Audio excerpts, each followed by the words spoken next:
Welcome back to the Messy Reformation.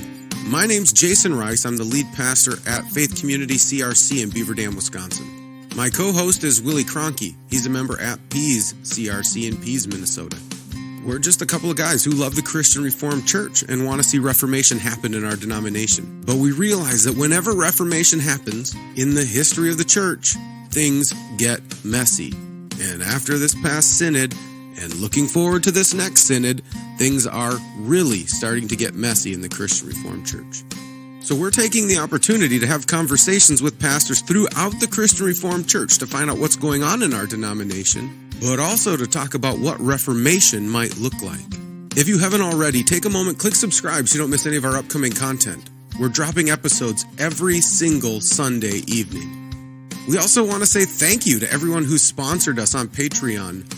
We're slowly making our way to our modest goal of 20 sponsors at $5 a month. So if you appreciate what we're doing and want to help us continue to put out content, head on over to patreon.com/themessyreformation. You can also support us for free by sharing our content. I'm a terrible self-marketer and everyone knows that now, so I need your help. If you know of anyone who would benefit from listening to this content, let them know about the Messy Reformation. With all that said, we're going to get to this week's episode, which is part 2 of my conversation with my wife, Rachel Rice.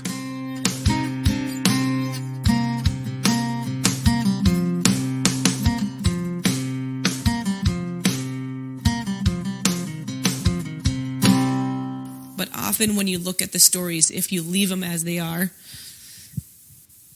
they start missing out. They leave the kids in the wonder. Mm-hmm. Like, I wonder. And I like how they have the I wonder questions. And I think that's good to have them like, I wonder.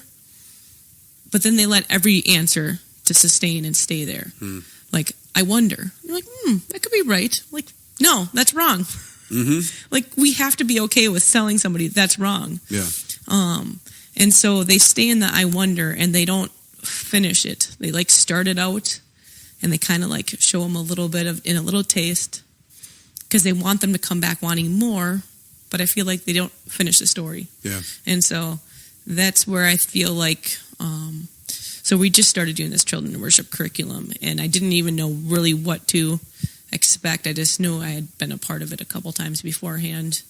And this is, of course, for the really little kids. But as I keep going through it, I was like, oh, I kind of, like, I'm like, this is doing good. Like, I like this. And then I'm like, so close, but doesn't quite really, finish it out. And so, how do we do that as ministry leaders, and how do we make sure that's solid and not just leaving kids not the I wonder and not finishing pointing it out? Yeah. Yeah. And I think that's, what I find really interesting, I don't know how long that children in worship curriculum has been around.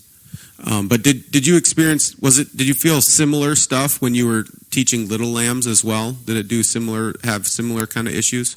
Yeah, I think so. And it didn't bug me as much then as it does now. I think I'm just understand theology a little bit more, and want more out of the curriculum than I did even back then. But the thing that kind of bugged me a little before, and it could be nice, I don't see they bounce around so much with the curriculum, and they're trying to have like a couple different years, but they're bouncing from like Old Testament to New Testament back and forth, and I didn't really see the purpose and how that was really helping. Yeah, one of the things I wonder I wonder about is we have a whole denomination full of leaders right now who want to stay in the I wonder, right? Mm-hmm. I mean, that's the problem, right? We had, after Synod last year, we had a whole bunch of people say, like, you were worshiping clarity, and they're like, we have to wonder about these. We have to live in the mystery. That's the older person word for wonder. And I'm like, is that the result of this kind of curriculum that's been around for a long time? Just live in the wonder and be in conversation with one another and just live there and never actually come down to a conclusion. Yeah.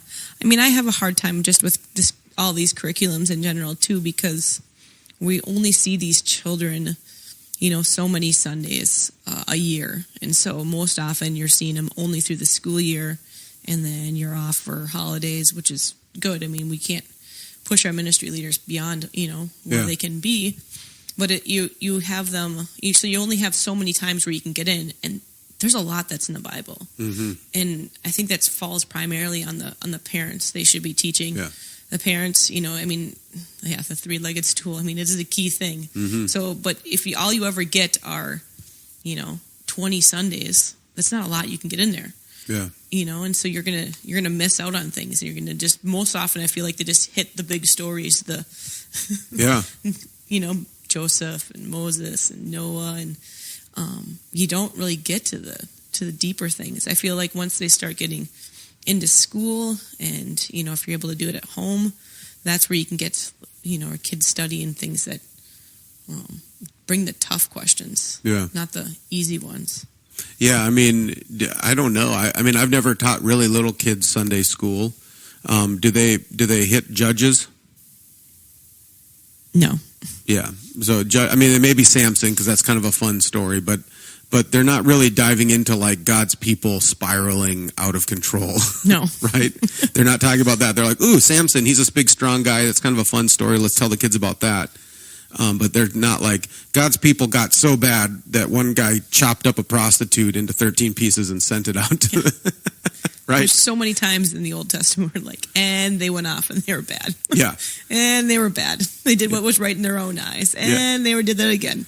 And they're idiots again. We're like, oh, you're just great. You're so special. That's what we say in Sunday school. Yeah. Oh, you're God's child. You're so special, which is true. But it's also like, you're an idiot. Yeah. Amen. They're both up. True, right? That's our kids have said that.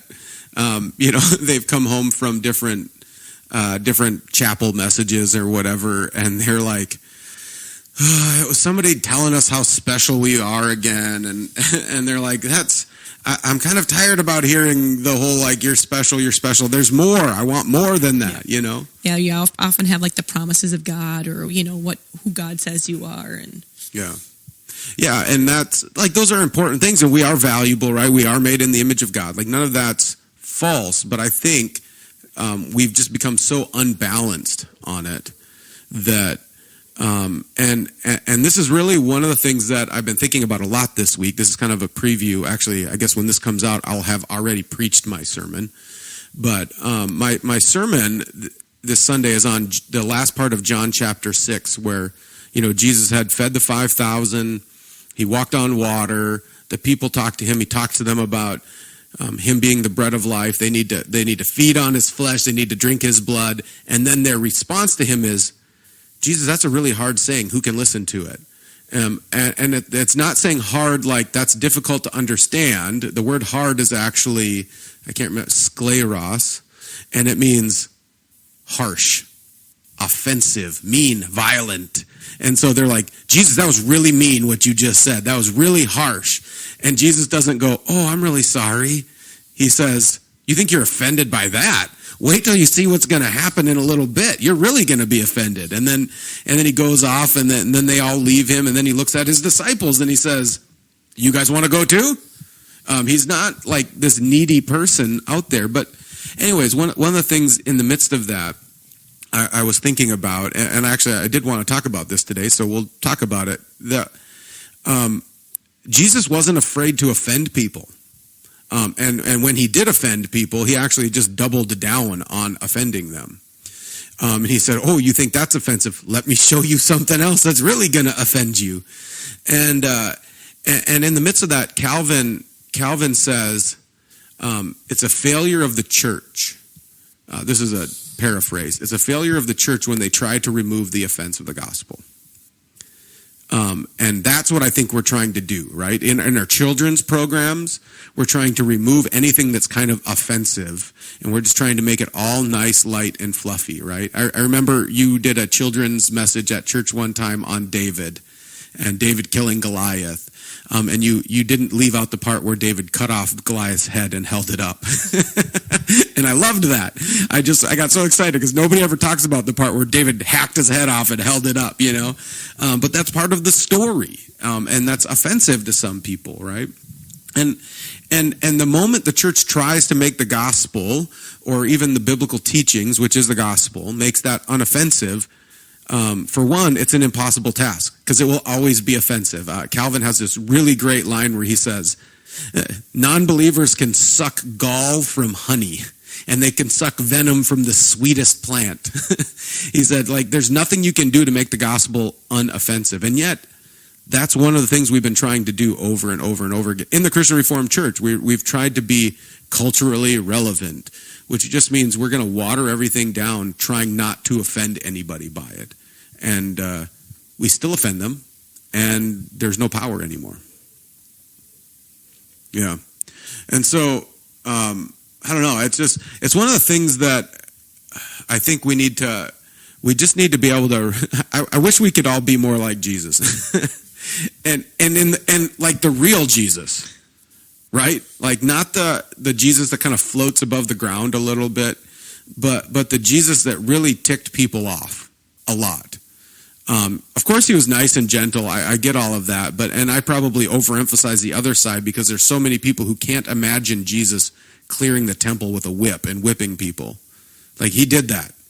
He called people children of the devil. He called people pits of vipers and whitewashed tombs. He said very, very hard things to people. And yet he was also gentle. And he was also one of the things I heard recently. Jesus said all of those things, and yet the sinners and the tax collectors enjoyed being around him. And so there's that tension there. And actually, Jesus was very comfortable being around sinners and tax collectors, and all of the Pharisees and stuff. They were the ones who were not very comfortable around him, which I think is really interesting. And Rachel and I have had we've done that a little bit. We spend a lot of time at the hockey community, and so we're around a lot of people who are not necessarily believers, and so trying to figure out how to live in that tension is something we've had to talk about quite a bit. Well, one of the things that I was thinking of, even in relation to talking about trying to remove the offense of the gospel, is actually when you keep trying to remove the offense of the gospel, you become offensive in and of itself. And I suppose that's probably pretty harsh to say, but and one of the things this is a bad segue, but it's true. This segues me into talk about the banner, which I think in a lot of ways, oh man, I get. Well, when the banner for I don't know how long now, when it's coming to our house, I like to grab it first before the kids could even see it when they're younger, because of so many things they put in there that make it sound like this is true. This is what the Christian Reformed faith is based on, and before I let the kids even see what's in there, not that they were ever really going through there, I wanted to see what was in there, because often there was stuff in there that wasn't true and was false. Yeah. And so let me just couch that, and so you understand our family a little bit, because some people, especially if there's any critics of us listening to this, they would think, oh, you guys are so sheltered, you won't even let your kids read the banner. Yeah, we won't let our kids read the banner, but we will let our 16-year-old daughters play on an 18-year-old boys hockey team and be around all of that filth. It's not that we're trying to shelter them, but we're trying to shelter them from someone who's saying they're a Christian, right, and then teaching wrong things. We're okay with being out in the world and being around like impurities or whatever you want to say, unrighteousness, but it's different when it's coming out of the banner. Well, and the topics that have been brought up in the banner have been going on around our table at home, which is what the banner always, what I was told was what it was supposed to be. It was like a table talk. But none of those questions or the articles in there was what led it. But we would go through the Heidelberg Catechism devotional that we use, and sometimes I would bring it up, or just our kids' everyday lives. As they get older, these issues are coming up more and more. Yeah. Even if they're going to a Christian school, or even if they're hanging out with Christian friends. But our children are definitely involved with non-Christians, or maybe just Christians that aren't living their faith out, or Christians that are of this world. Yeah. So we've been going through these questions. It's not like we avoid them and keep them away from our kids. It's just, I feel like the banner doesn't really do a good job of of trying to show even the theology of the Christian Reformed Church. It's just trying to say, like, hey, this could be it. I wonder if our faith was, if our denomination's wrong here, and I wonder if it's more like this. This kind of works more with what the world's saying, and it sounds nice and sweet, and that's what we want to be, is nice and sweet. Yeah. Nice lights in the world. Yeah. And by doing that, we're actually are offensive, right? Yeah. I mean, some of what's going on in the banner is actually offensive, because I think it's I was thinking of in relation to the passage I'm preaching on, I was thinking of Jesus said, like, when I come back, those who are ashamed of me, I will be ashamed of them.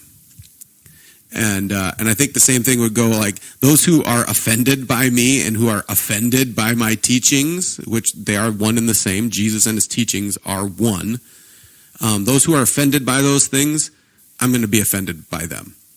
And they are offensive to me, right? And so, again, it's this idea where there's this tone where we're, like, ashamed of what Jesus has said, and we're trying to get around it, or we're afraid to ever take a stand. And yeah, we like that. That's going to be the other theme, is this I wonder. We just want to hang there. And, the G.K. Chesterton quote is, right, an open mouth is not meant to stay open forever. It's meant to close on something. And same with a mind that wonders is eventually meant to stop wondering about that thing. It's made to come to a conclusion about something.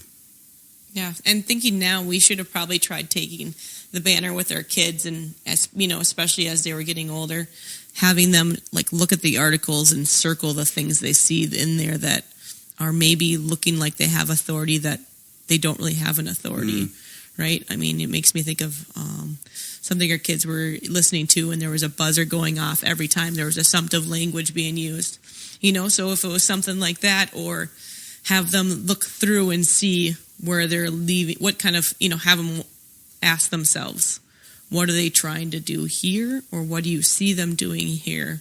Because often you can kind of see what the author's intent in these articles are. Yeah.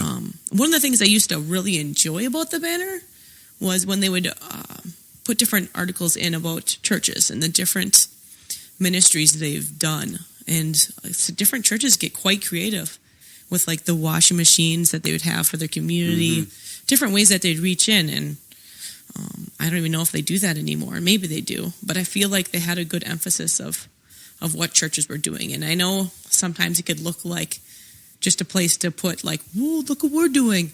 But in a sense, it's also like it gives motivation to other churches. How can we bless our communities? How can we live out our faith? How can we, try to be the hands and feet of Jesus out in the community, and sometimes doing those physical acts or different ways, or the different ministries you have. Churches get stagnant. We need new ideas, right? Yeah. You need to come up with different things. And so that was one of the things I used to really enjoy about the banner. Yeah, and I would say I used to.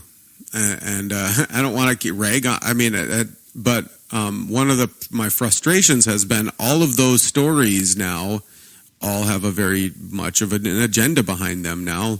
Look at this church that is doing some racial reconciliation thing, and look at this church who's doing some other social justice thing, and look at this church. And we're not hearing stories about churches who are being creative about bringing the gospel into the community. It's all like social justice-y kind of things, because they're really pushing that so hard. Every church I read about it's some social justice agenda. Yeah, I've definitely seen that. I mean, it's normally like a hidden agenda that really isn't hidden. It's pretty easy to see. Yeah, and I've said this a bunch of times. I'll keep saying it because it's true, and I think this is accurate. That there's a blindness there, right? I think I don't even know if I'm going to be very cynical, they're doing this agenda intentionally. If I'm going to give them the benefit of the doubt, I think they're just blind to pushing this agenda. And there's such a level of blindness that it's so hard. It's so hard to help them see it because they're so blind to it. I mean, just recently, and I'm not going to go off on this for a very long time, but The newest issue of the Banner, shows up and has a full ad on the back cover of it for this Better Together a Third Way, right? A full page ad on the back cover of it the month before Synod. Now tell me that's not an agenda. And you might say, well, that's not that big of a deal. But what the big deal is that Abide had already approached the Banner to put an ad in the Banner, and the Banner said, no, we're not going to do ads for anybody who's pushing an agenda over policy matters in the CRC. They said, we turn down, all one body. We're turning down Abide, and that's it. And now we see this Better Together ad in the Banner. And so people got frustrated right away and emailed Editor Chong and said, what is the deal? And his response was, well, Better Together is not pushing an agenda. They're saying both ways are good. So they're saying both ways are fine. That's not an agenda. And that's blind. Let's just be honest. That's blind, because actually Better Together's agenda is contrary to the decisions that were made by Synod 2022. Synod 2022 said this is a confessional matter. We are not better together, united on this issue. You can't be an office bearer and hold to this. And so Better Together is actually pushing an agenda contrary to what the official position of the Christian Reformed Church is, and Abide is actually teaching and pushing, and if you want to call it, an agenda that is in line with what the Christian Reformed Church already believes. And so if anybody's going to get space in the Banner, it should be Abide. And I'm fine with them shutting Abide down for our ad. I think that's fine. But what bothers me is when Grand Rapids East ponies up $5,000 to start this organization and then has the kind of pull to get that in the Banner on the back page of it, full page, right before Synod. All of that politics tells you that this denomination's broken. And I guess all of that, besides just my own frustration with it, I want to just take that down to one more thing that has become my new encouragement is we can't rely on the bureaucracy of the CRC anymore. It's broken. They're blind. They are blind guides. The local church needs to rise up.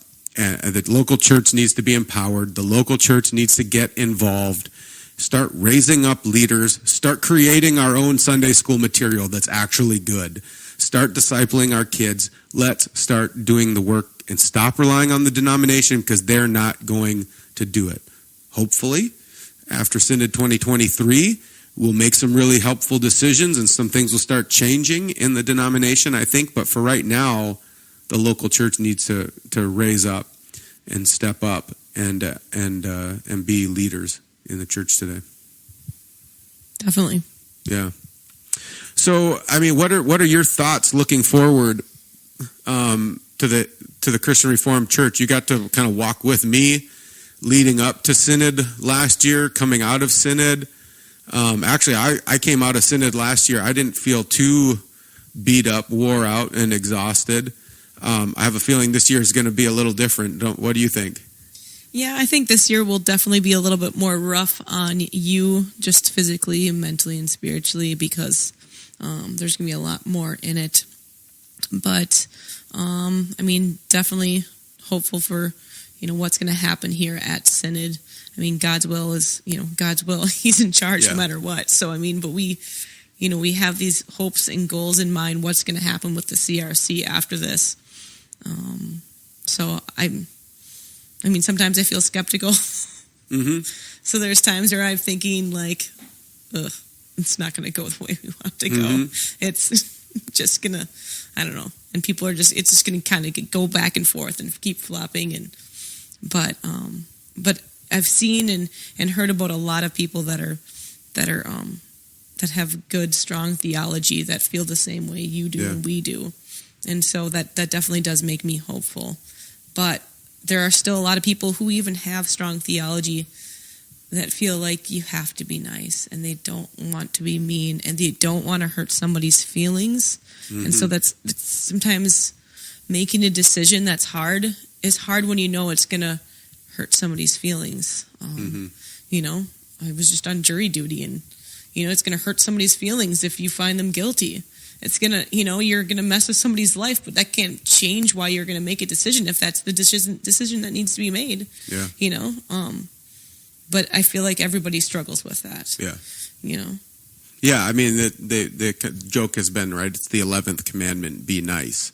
And a lot of people think if they're not nice, they're not being Christian. Yeah, sometimes the 11th commandment, be nice, is kind of trumps all the other ones. Yeah. Yeah, it is the one that trumps all other ones. And to that, Jesus would say, you make the law of man more important than the law of God, because the 10 commandments do not say be nice. They say don't lie.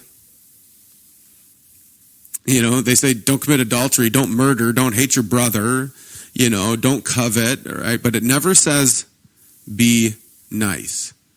Love your neighbor as yourself, right? That sums up the second half. That maybe that people take love as being be nice, but we know that love isn't always nice. Yeah.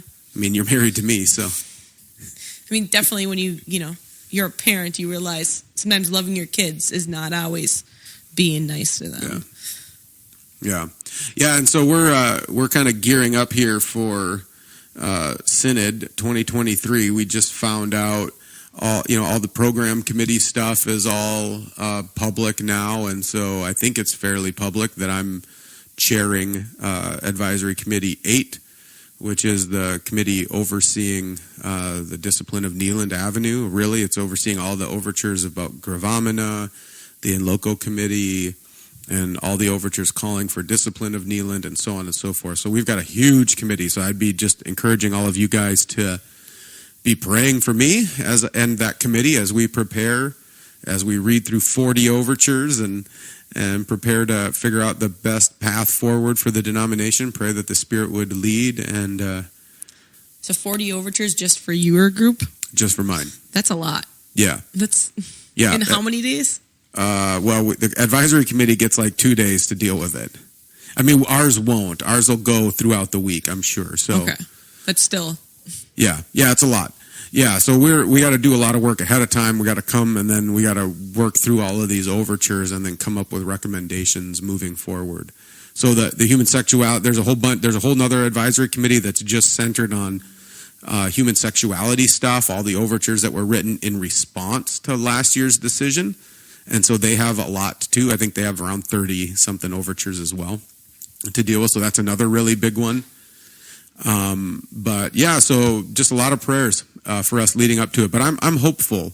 And Rachel, I mean, I think everybody has a level of skepticism, right? And I don't think she's alone in that. I think it just proves, though, and this is what gets me so frustrated.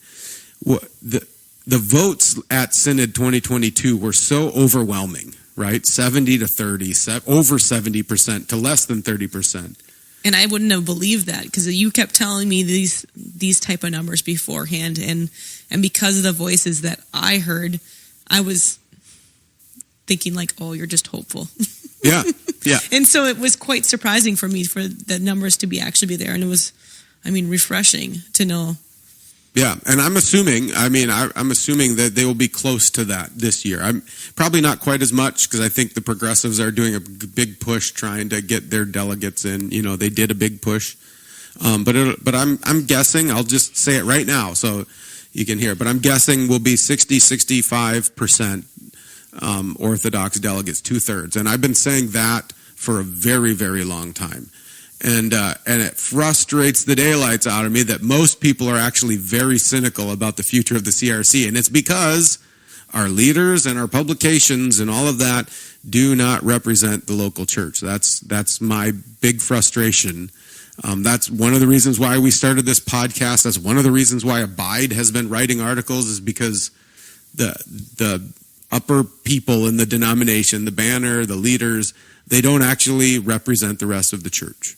And they're really blind to what's actually going on in most of the churches throughout the Christian Reformed Church. And so that's why I'm hopeful, because I get to interview pastors and normal people all throughout the Christian Reformed Church. And the more and more I do that, the more hopeful I am that actually that 70% number is very accurate.